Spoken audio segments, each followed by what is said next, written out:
Hello day! So for today's video day, kay another labay na po today no, kay kanang naanapod na expire na to na baligya. So need na po na to ilabay.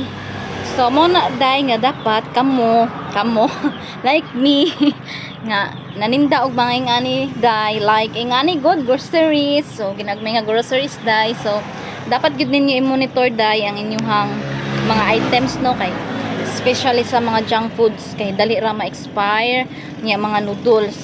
So bisag unsa nga item gud niyo day, dapat jud ninyong i-monitor ang mga expiration date kay basin og mahatagan ninyo ang inyong customer og mga expired na nga item day. So maulian mo og kanang kuan item sa inyong customer. So pares ako aday kapila na ko naulian og kanang item diri aday no, like sa mga biscuits.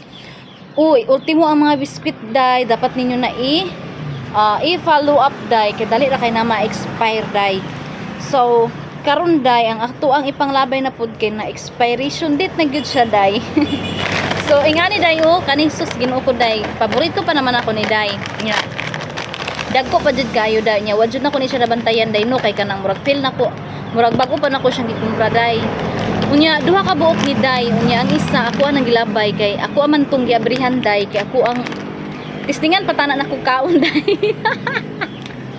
So testingan pa unta na kog kaon day kung makaya pa ba siya og usap or makaya pa bagtulon day, pero murag di na gyud ako siya feel kayang ikaon day kanang murag feel nako di na gyud siya pwede pa gud siya day, pero ka expire naman gud day mahadlok na pag mukaon day kay you know na basta expire na gani dili na gyud na siya pwede kaunon. Okay lang kung isa ka adlaw pa siya or duha tulo nga na expire kay or mga bisag 7 days nang gyud ang kinadugayan day gikan pag expire. So dili pa na siya adlaw kaunon kay murag makere-kere pa gyud na siya kaon, pero ang kani gyud day kay dili na gyud siya makayag kaon. So mo tong gilabay na ko ang isa and then kani pud ilabay na pud ni nya ang kani pud day kay dili man kani nga pansit canton gud day dili man gud ni siya sellable gud day. So ang halinon naman gyud nga pansit canton sa kuha kay hot and spicy nya kani kay sweet and spicy di gyud ni siya halinon day no, bisag ako di ko nagakaon kayo ani kay ang akong ginakaon hot and spicy or katong chirimansi or ang kalamansi di pud to kayo siya halinon.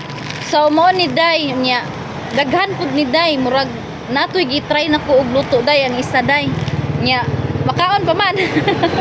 Makaon pa man day kay nahurot man ako kaon day, pero wala na kani day wala jud ako gikaon kay sa ngalan nga expire na. So hadlok na pud kuno kay basig madaot ta. So manang need na gyud ilabay day. So sige na malagtag labay ani day, oy moran man tagdato ani.